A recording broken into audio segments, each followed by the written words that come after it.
आणि अक्षरशः या उतार्यामध्ये मोबाईल सुद्धा ठेवलेला आहे.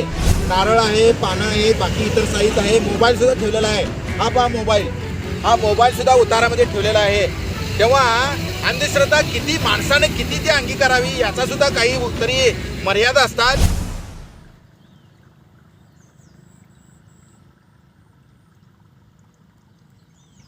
मी अक्षरशः आता या भात पिकं पेरलेल्या शेतामध्ये आहे आणि जनता अंधश्रद्धेला बळी पडलेली जनता किती अघोरी कृत्याला बळी पडत आहे याचं एक उत्तम उदाहरण म्हणजे मी तुम्हाला एक उतारा दाखवणार आहे. कारण त्या उतारामध्ये काय काय वस्तू आहेत ह्या तुम्हाला दिसतील.